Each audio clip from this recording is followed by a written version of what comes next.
I made one of the greatest mistakes in the history of producing content for this channel when I decided to take Baron de Ropp to a local zoo to conduct an interview while he was in town. Even though I had these handy wireless lav mics for us to wear, which does a half decent job of isolating noise, no run-of-the-mill consumer-level technology can compete with 1. The rush of a nearby stream, 2. Springtime birds out the wazoo, and 3. An actual choo-choo train going by every 10 minutes for a total of 4 pass-bys during the course of our video. Fortunately, Baron was gracious enough to re-record the interview the next day at a buddy's house, where the sound was a lot better. In this video, I want to show you that interview in which Baron talks about his YouTube channel, Dungeon Masterpiece, as well as his experience organizing and running his first ever game convention called Green Dragon Fest, which took place in May 2024 at Ancient Lore Village in Knoxville, Tennessee. His account of running that small, exclusive convention was thoroughly fascinating. At least to me it was. I'll let you be the judge. And then for fun, I tried to kill his PCs in a quick skirmish using Shadow Dark Rules, a game written by Kelsey Dion of the Arcane Library, and which is a favorite in OSR circles due to its straightforward old-school D&D style rules. There was a bit of a surprise at the end of that fight. But all right, let's go ahead and jump into the interview. Take 2. Thank you for doing this.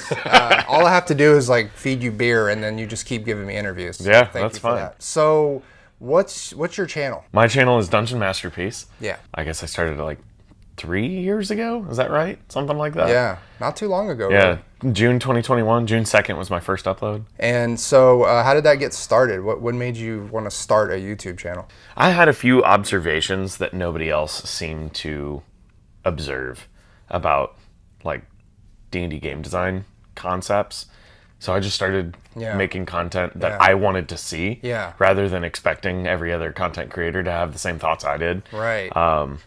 That's really where it came from. I kind of had this inkling that I would like to do something like that since probably 2015. But I'm glad I waited just because there were a lot of skills that I personally developed that I really feel like led to the channel being successful. You know, one thing that jumps out at me with your channel is that even from day one, technically you had your stuff together in terms of lighting and audio. And a lot of channels, myself included, you know, still struggle with that years later. So how did you like bring all that? How did you have that knowledge, the technical knowledge? Right. So I start like in a prior life. I used to be a professional photographer. I used to do like commercial photography, mainly like food, jewelry, and interior architecture. That was like my bread and butter. Yeah. So you know, I was constantly going around to like upper class homes for real estate photographs. Nice. And then that led me to working at my prior place of employment, where I started picking up skills in digital marketing because I worked as a photographer for the digital marketing department in that ecosystem. So I started picking up like just a lot of digital marketing concepts. I had the photography background. I studied basically every single kind of digital communication that you can think of in college: photography, graphic design, audio, video, like the whole shebang. I was a one-man show for that. So it just like slowly brought all these things with me. And like even now, you know, I pivoted to working away from photography and into software development. And, you know, even that, like understanding underneath the hood what's actually going on in the algorithm. Like obviously you can't know ever at one given specific time what the algorithm is doing with every video, but you can understand like at a higher level how those kinds of algorithms work and how they reflect human behavior. So like just all of that coalescing together, I think really attributed to the success of my channel. Nice. And you also have this angle of geopolitics in your content. Where does the geopolitics come from? So I just started studying it kind of like as an armchair geopolitician a few years before the pandemic. It was just something I was deeply interested in. I had studied political science when I was in college as well. Like something about political science I felt like was missing part of the picture. And I bumped into geopolitics, which is the relationship of how the geography that we live on constrains an organized people group's ability to make decisions for themselves. And like how those constrained abilities to make decisions impact the way that all these different organized people groups interact with each other. And that suddenly like unlocked like, oh, I actually understand the world now. I can actually really start to piece together why different people are behaving the way they say, or behaving this way, even though like ideologically it doesn't really make sense that they would do that, right? Like, so I started taking those concepts that I was learning and started applying them to fantasy world building. And when I started doing that, suddenly the whole channel, that was like another huge gust of wind in the sails for my channel. Was that? What was the story about like waking up one day and your channel had blown up? Because I haven't actually had that moment. But, No, okay, so the first one was I did a video on hex crawls. Yeah. And like how to actually think through doing hex crawls.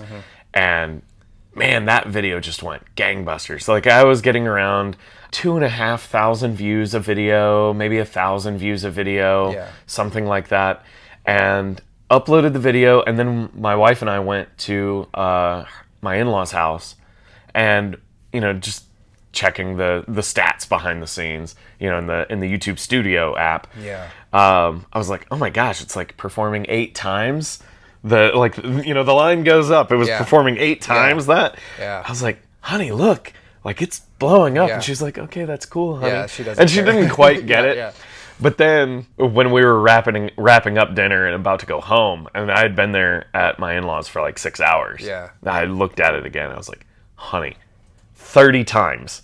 Like, this video has 60,000 views right now. What is going on? And that's when she was like, oh wow, you're legit now. That's cool. Like, yeah. So then that night I went home and changed the thumbnail on one of my geopolitical analysis videos for Faerun. Yeah. To kind of have the same vibe as my hex crawl video, and that one immediately took off as well. I love it. And that just those 2 videos going off lifted all boats. Yes. And that's when I went from 2,000, 1,500 subscribers, somewhere around there, to 20,000. That's so good. In 2 weeks. Yeah.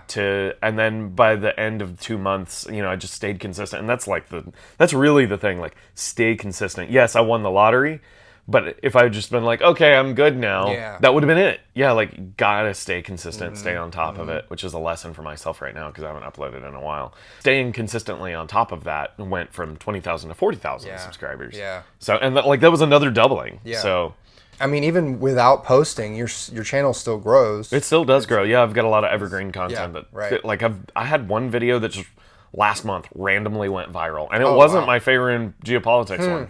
Yeah, but like my evergreen content every now and then will just keep going off. That's excellent. Yeah. So one thing I wanted to talk with you about, the big thing, was something that happened less than a week ago. You organized a festival. Yes. The Green Dragon Fest. The Green Dragon Your Fest. first time doing this. What was the whole overall concept there? Basically what happened is I woke up one morning. My wife was out of town, so idle hands are the devil's folly. And I'm the kind of person who, if I'm not doing something constructive, I'm doing something destructive. I woke up, bing, sunlight shining through the window, D&D in a castle. Right. I bet I could do that. Oh, yeah. So I went, fortunately there's this really cool event venue about 15 minutes from my house called Ancient Lore Village. And, I'm sure we'll do B-roll panning photographs right now. You're looking at it right now. You're looking at it right now. There's a venue that looks like it is right out of a very particular fantasy novel that everybody in the D&D space generally loves and adores. Yeah. But I went down and visited with the staff. I was like, give me the details. Like, what would it take to do this? Yeah. And then I went back later that afternoon and I was like, sign me up. Wow. And of course, like I said, my wife was at a yoga retreat. So, she's totally living the crunchy granola life out in the middle of nowhere, completely cut off from technology. I have no way of accessing her unless there's like an emergency. Yeah. And they use a landline to call me. But she came home a few days later. And I told her, I was like, so I signed this contract for Green Dragon Fest, and if it doesn't work out, we gotta sell the house. Yeah, that's amazing. She was like, What? Like, she almost vomited. Yeah, that's what every wife wants to hear. So, yeah, I remember the moment. I met you last year at Gen Con, and we were having this dinner on Saturday night with a bunch of people, and you were in the state of giddy panic. I remember. Yeah, you're like, it was manic panic is what it was. Guys, yeah. I just signed the contract, and you were like, it was just a very unique emotion set that you were exuding. No, that's accurate. Yeah. I think I had signed it like a week, maybe 2 weeks before Gen Con or so. Okay, yeah. But you were still in that mode. Of like giddy panic. It was looking around the room and realizing I'm around a bunch of dungeon masters that I might need to network with for this thing. Yeah. And I haven't really pushed so hard. Like, I just signed the contract, but I hadn't started the ball rolling on everything yet. So it was kind of like reawakening the fear in me. Yeah, right. It all culminated. Did it go off okay? Was it all right? It was an absolute success. That's amazing. Yeah. It was one of those things like, I had a number of people saying, this is going to be great. I'm so proud of what you're doing. Like, and I love my mother, but compliments from my mother, like, they're kind of moot. Yeah, sure. Like, thanks, Mom. I appreciate it.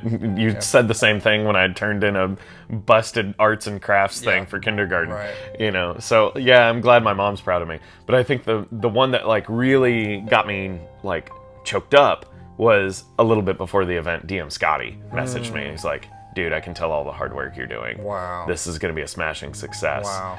I'm really excited for you. Good job. And like, I almost cried when I got accolade from DM Scotty. That's amazing. But even then, like, in the back of my mind, I was like, there's nothing to be proud of yet. Like, this may still turn out to be a fire festival. Yeah, like, fire fest. This might completely crash and burn. So, like, I didn't finally feel my stress level go from maximum to, like, I can actually relax now. I didn't have that happen until the opening ceremony of Thursday night dinner. And everybody's, like, eating. They're just starting to get into their dinner, and everybody's had a few drinks.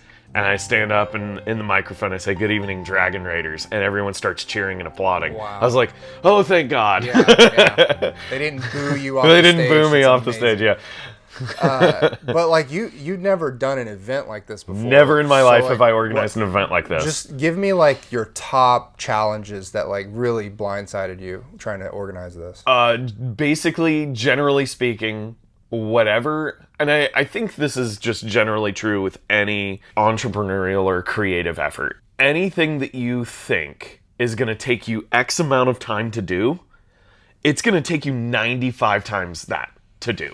95 times. For somebody who has ever thought about, I think I could like publish an adventure on D&D Beyond. Okay. Like, think about the amount of time it takes to go from DM notes to something that you would legitimately be proud of. Like, not vaporware or anything like that. Something that you would be willing to sink $500 worth of marketing on in Google Ads into.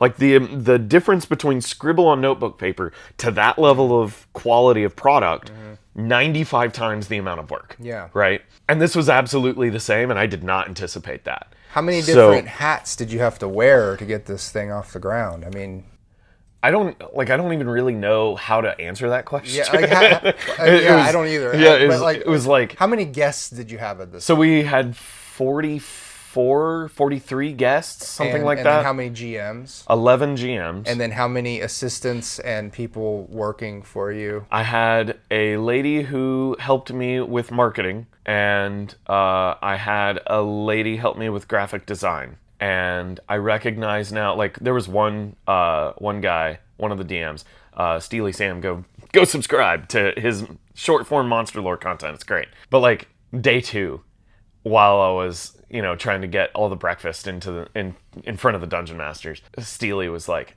"Dude, you need an assistant." And I was like, "Yeah," but the problem is I was so new to everything. Yeah, of course. That I had no idea what I needed to delegate, because it was every time I turned around, it was like, there's another roadblock that I never foresaw. Yeah. Okay, resolve that one. There's the next roadblock. Yeah. There's the next one. Yeah. So like, I had no idea. Like, I didn't have any real mentorship. The closest thing I really had to mentorship as far as event coordinating goes was Ginny D spoke with me about her experience at D&D in a castle, and I just kind of like figured out how that workflow worked through like a short conversation with her. But like she opened my eyes to a lot of stuff, but you know, it's not like she was, you know, on contact. It was just one conversation. Right. You know, she was very gracious with her time to do that for me. Yeah. But it was, you know, it was not what I would consider like somebody I could regularly call up and be like, hey, do you have a checklist of all the things that I obviously am not going to think about? You know, so that was hard. And the biggest problem was like anytime there was an issue with one guest, it was probably an issue across all guests, and it became a communication issue. So like I suddenly realized one guest emailed me and was like, hey, can you make sure that there's vegetarian options there? And as somebody who, you know, I've dabbled in vegetarianism, but, you know, and I don't really eat all that much meat at home, but, you know, I'm never going to complain if somebody puts a meated meal in front of me. And now all of a sudden I was like, oh gosh, I have to make sure, like I have to reach all the guests and check, like, do they want vegetarian, vegan, kosher, halal? Like, you know, do people have gluten-free issues? Like, do they have gluten issues? Because there was never a way for them to properly communicate that to me. So I had to like, every time I turned around, there was another thing. T-shirt sizes was another one. You know, now knowing all of this stuff, I would just put all this stuff in like the ticket purchasing process. Of course. But I didn't think about that when we were setting all of this stuff up. Oh, wow. Just case of first impression, you just had all these things to learn. The staff is led by a chef who has experience working under a Michelin star chef. Okay. So the food was phenomenal. Nice. Everybody was just so stoked about the whole thing that even though there were little hiccup with like being able to get, because it's a gated venue, like getting in through the gate early in the morning before the game session started, there were just like really small things that like those are super easy to iron out for next year. So there is a next year.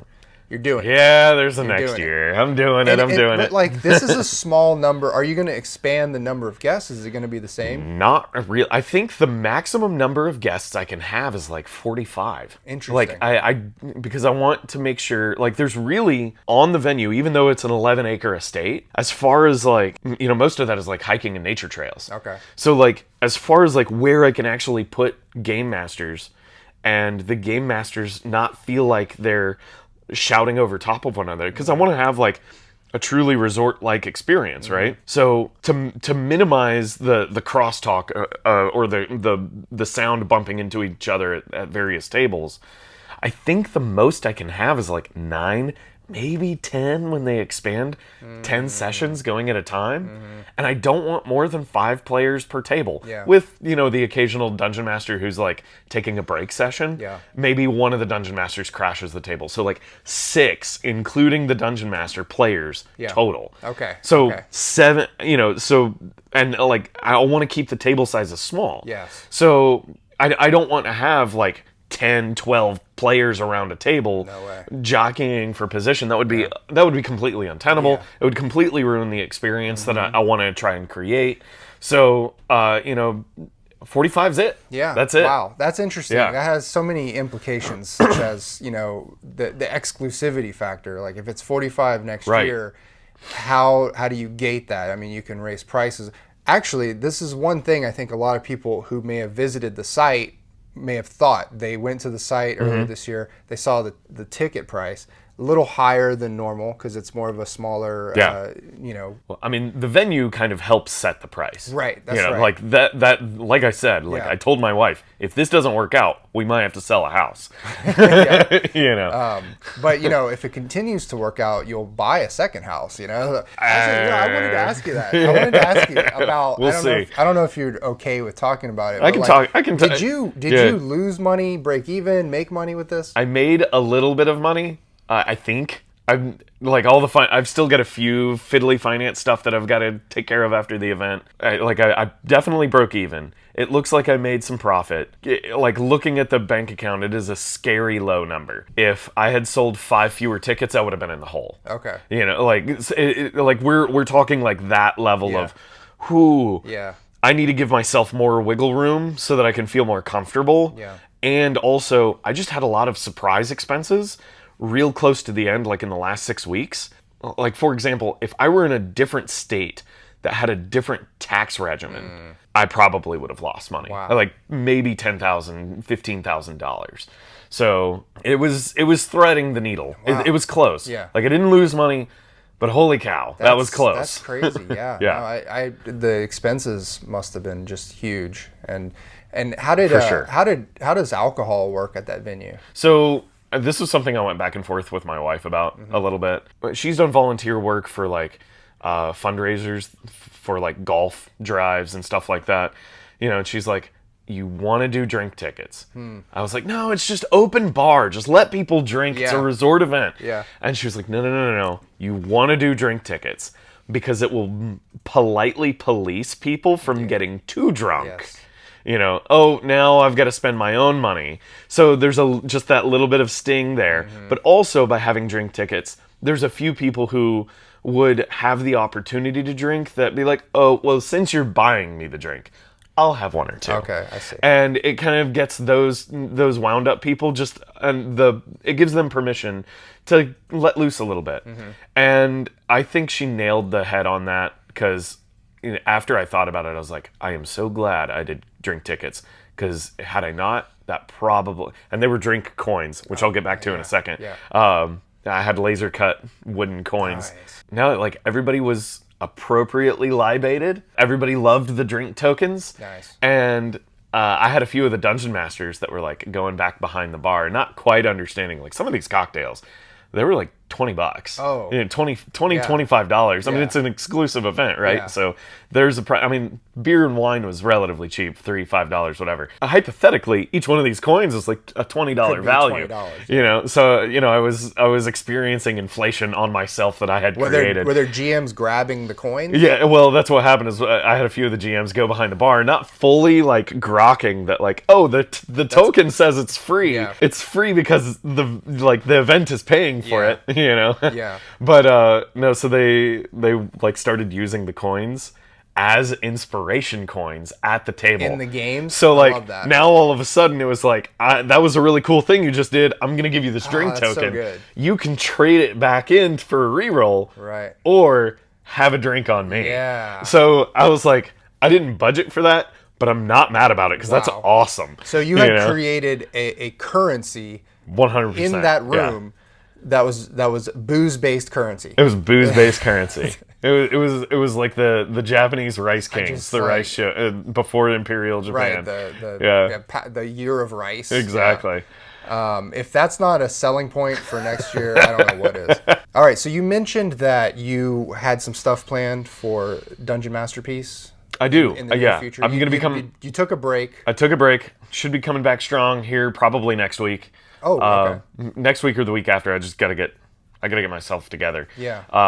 But I'll be doing the classic I quit video. It's like, here's why I quit. Here's why I'm back.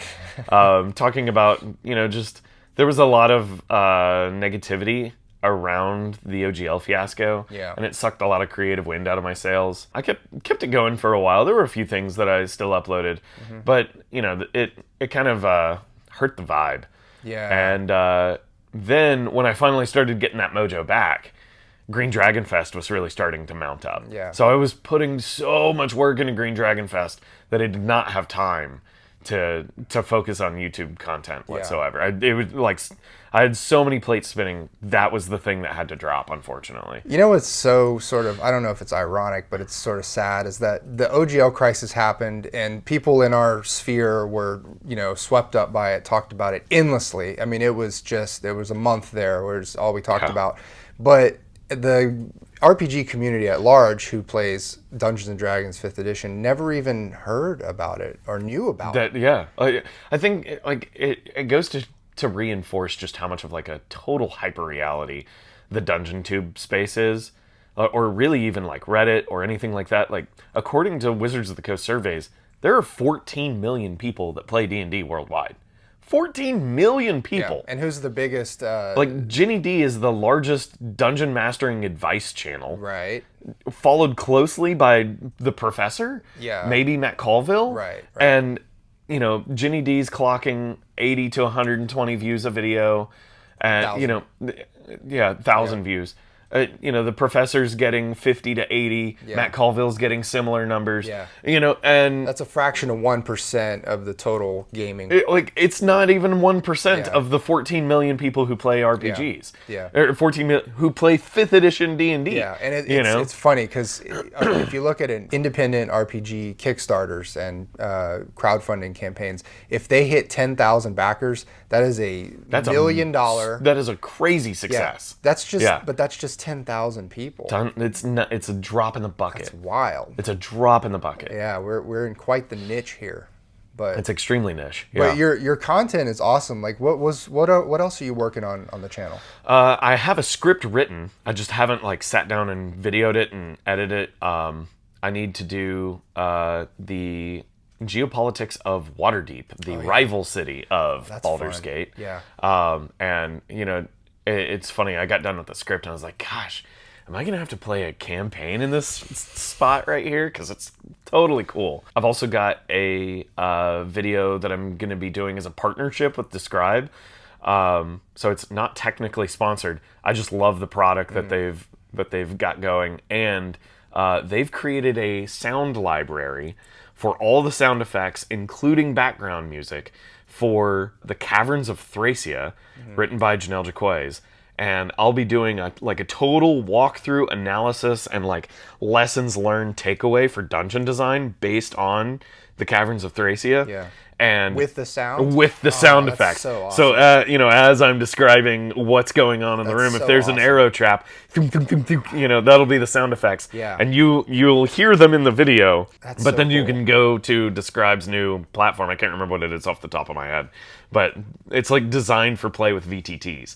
So as people are moving their figures around Roll20 or Owlbear or Rodeo, the DM can hit the sound. Oh, it's so cool. I don't really play with VTTs, but when David at Describe was walking me through the thing, I was mind blown. I was like, this is awesome. Any collaborations with other YouTubers that you have brewing in your head? I just generally have a few, but they're still works in progress, so I'll probably keep them under wraps for right now. We have that little group that we're in with all the other YouTubers, and everyone's so cool, and I think they'd always be down to do a collab. They would always be. Yeah, I find that if you want to do a collaboration, the easiest thing to do is give somebody just an 8-word script. Yeah. Be like, can you land this punchline joke for me? Yeah.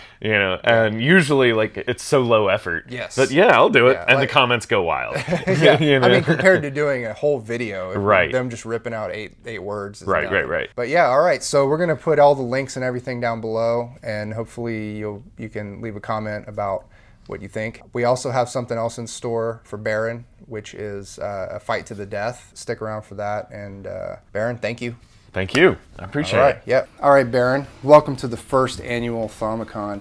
In this fight to the death, you will be up against the Dungeon Master, who has invited your 4 adventurers into his fighting pit. You are to fight his pet worm, the Greater Vile Worm. Who are your fighters, Baron?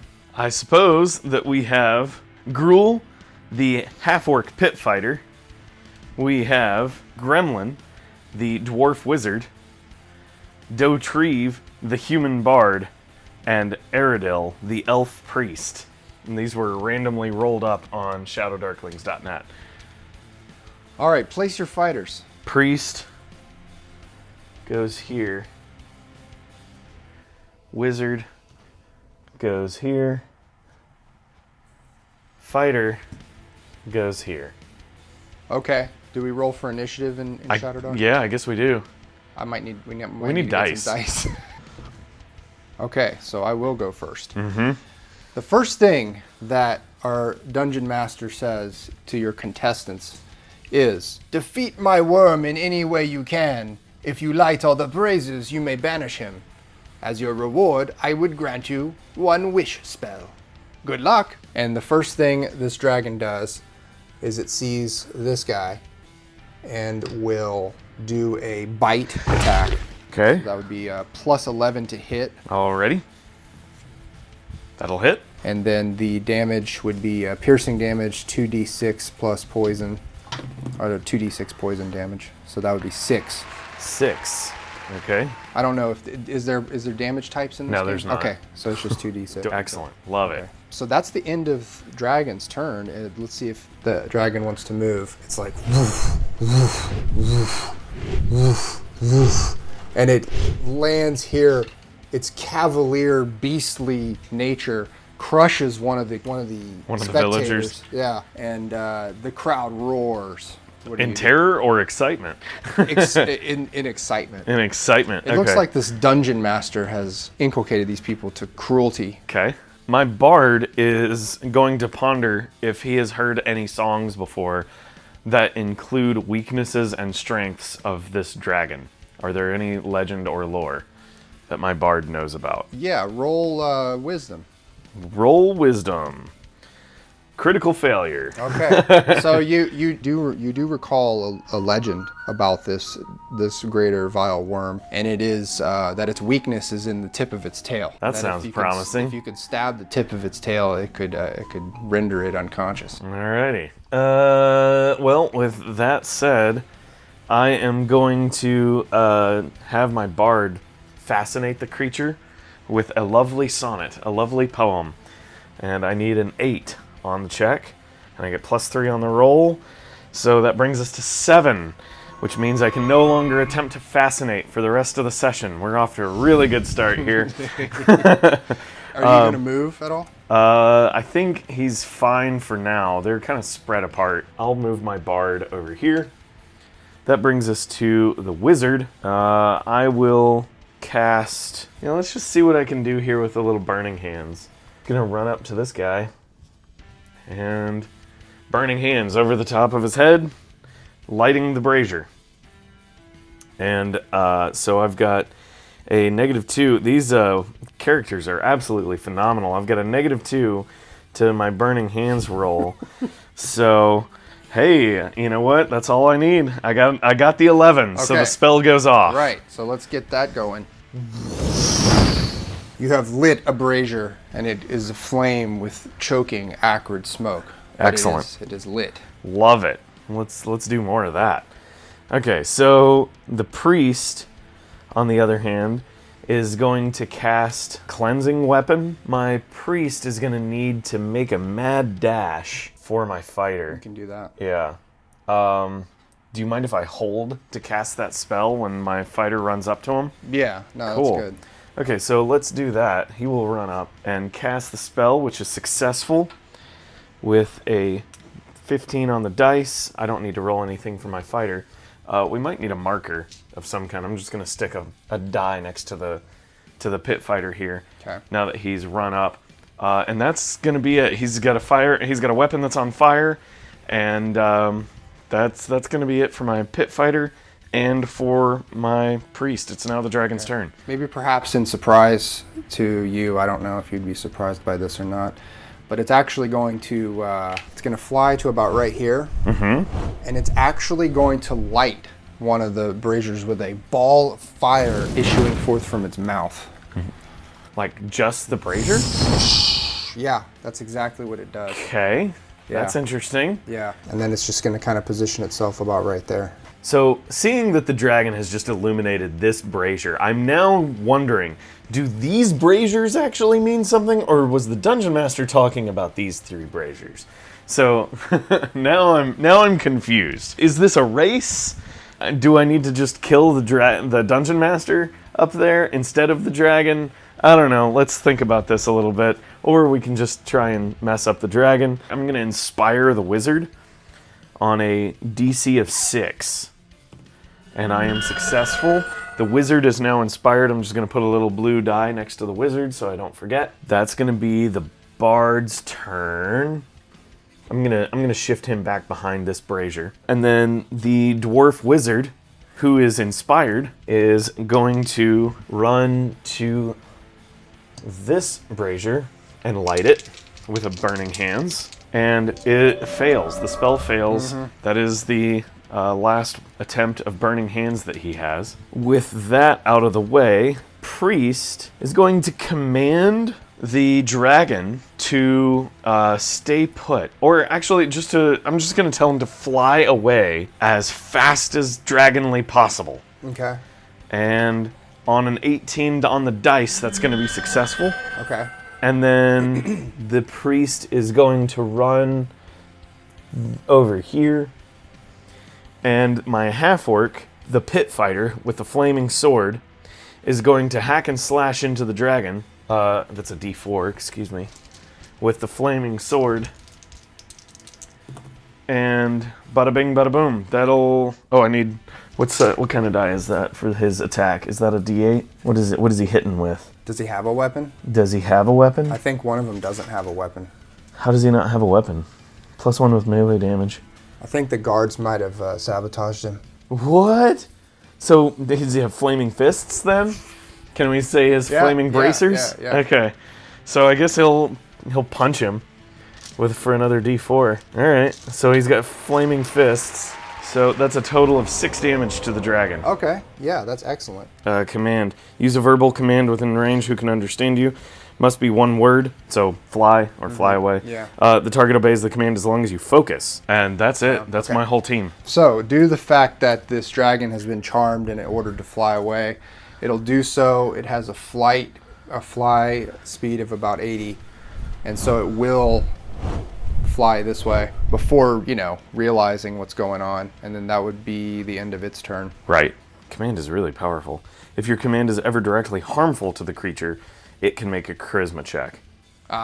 So I have, and as long as I have... As long as you have focus or whatever. Right, as long as I've maintained focus on the spell, he is running away. I guess that means that I'm going to have the bard issue another inspiration, which it will do. Let's give it to the fighter, and the wizard will cast Burning Hands and target the dungeon master and shoot an arrow bolt into the dungeon master. That's great. I love it.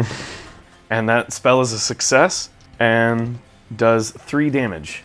The arrow lands right into his chest, and he clutches his chest in surprise and pain and tumbles forward, landing on this brazier, knocking it over, and then toppling over like that. And he's, by all observation, this creature is dead. Oh, wow. I killed the dungeon master in 1 hit. Yeah. Okay. And then I guess the priest will cast Cure Wounds on the fighter and succeed. So he's at 22 hit points. And the half-orc fighter will run... What do I need to do to get up to the top of that brazier as the fighter? Can I just light the torch with my flaming arm and chuck a torch into it? Yeah, Is that fine? I would say that doesn't even require a roll. Okay, cool. So that one is now lit up. And with the rest of my movement, I'm going to move over here to this brazier. Okay. All right, 3 have been lit, and is that your turn? That's going to be everybody, yeah. All right, so on the dragon's turn, it realizes that it was duped, charmed, and it will come around and land on a clearing and just unload fire breath. Oh man, right in the cluster? Here. Okay. Fireball, exhale, range 120 feet, area of effect 20-foot radius, sphere.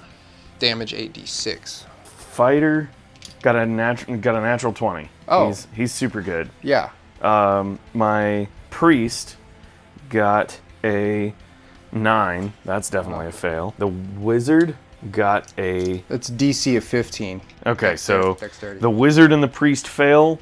The pit fighter is... I guess he still takes damage, but... Yeah, so this if you save, it's half damage. Let's see how much damage it is. 29. 29 damage. So the elf is down and has 3 rounds to bleed, and my wizard is down with 2 rounds to bleed before death. So now it's your turn. So the pit fighter has 7 hit points remaining. This is not looking good. It's just going to be too much trouble to deal with getting the priest back up. So I think I'm just going to let the priest bleed out, which means I'm going to try and jump onto the dragon. What do I need to do for that? Is that just a dexterity check? All right. I don't know, 16, because that's a difficult thing to do. A difficult thing to do indeed. Bardic inspiration, and I'm gonna do it with a 13. Okay.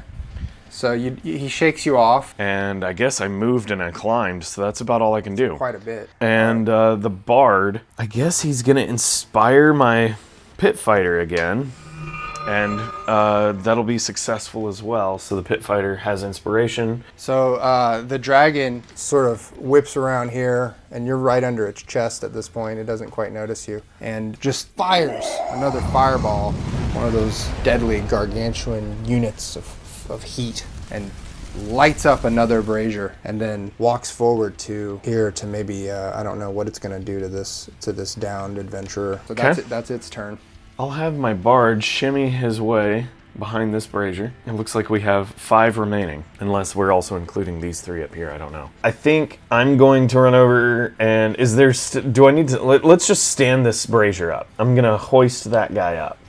And in the process, since I've got lit up, flaming fists, I'm going to ask politely that I can light the brazier as I'm pushing it up.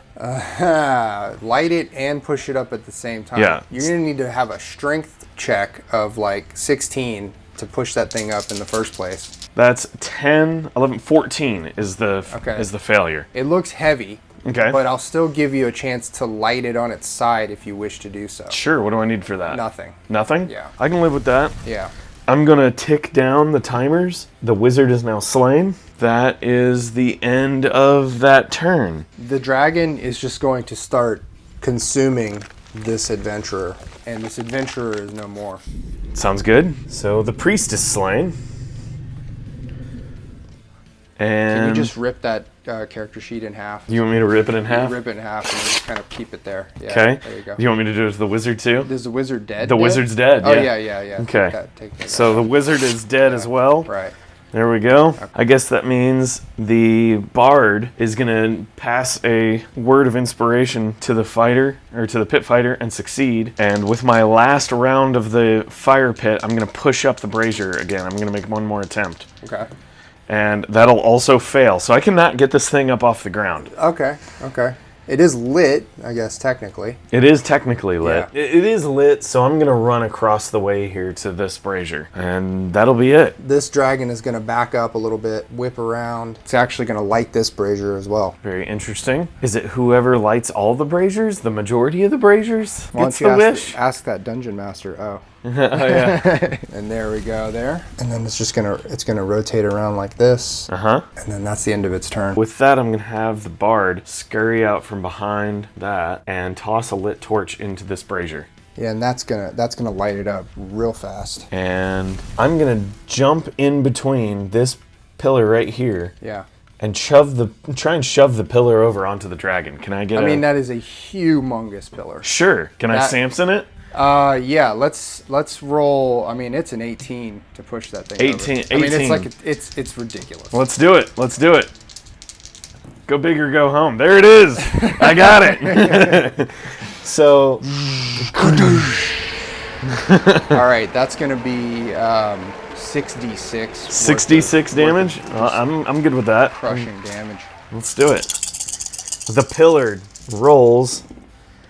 What is that? 11, 12, 13, 14, 21 damage. Yeah. Fighters don't need spells. They just mess up the terrain. Yeah, right. It's going to try and buck this thing off. And actually, I should roll for that. That'd be interesting, because maybe it's kind of like really pinned down by this heavy thing. That would probably just be strength plus 6. So let's say 12. Ooh. It stays pinned. It stays pinned. It's pinned. Yeah. It's as good as an ensnare spell. Yeah. I love it.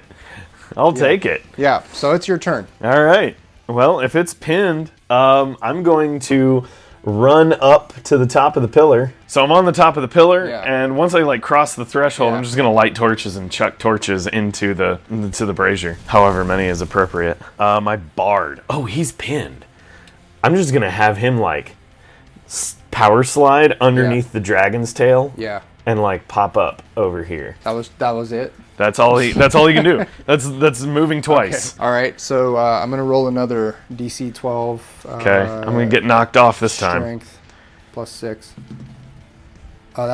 He bucks off. Okay, so I'm sure I go flying because I was up here. Yeah. Okay. So he's like.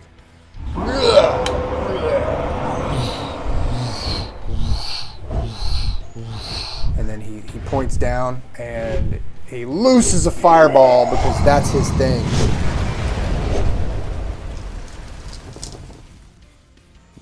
27. 27. That will toast the bard. Yeah. He is down. He has 1 life to live. All right, so he's going to crawl out from underneath the wing of the dragon. Yeah. And toss a torch into the final brazier. Are you sure about that? I am sure about that. Okay. I don't know. I don't know what's going to happen. I have to go off of what the dungeon master told me. Yeah, that does happen. And then you hear a rumbling as an arcane force or energy begins to shake the fighting pit. And you hear a humming sound, and it grows louder and more shrill. And it's actually coming from this vessel right here. And it starts to buck and vibrate. This is an interesting sarcophagus. And the dragon turns in the air, sees it, and lets out a shriek of panic or pain and flies off. But as you keep your eye on this vessel, you see it, the lid pop open and light bursting forth from it. And from that vessel, somehow emerging from another realm. Of course. The old hat trick. So you see this creature emerge. It's frightening. Frightening enough that you need to roll a DC 16 wisdom check. Oh, that's going or be to suck. Frightened. Yeah, he's afraid. Yeah, so you're frozen for a round. And this thing just sort of, this thing just extinguishes this one brazier, and it points, its eyes are looking in every which direction. And then it looks to you and it says, "What do you give me, mortal? Well, I guess I'll give you my soul, because I'm not really using it." Then your soul is mine." Very Mortal Kombat. "Your soul is mine." that, I don't know if that would be the end of the encounter. I don't know if you don't have like a soul box on your character sheet. No, I don't. But so you don't want to fight it. You don't want to bargain. You want to just give it. I wanted a wish. You wanted a wish. Yeah. Well, you're not getting a wish. Oh, well, right now I wish to live. Oh, you wish well. Well, in that case, your wish is granted. Woohoo! And I guess at this point the bard dies. Oh, that was good. That's fun.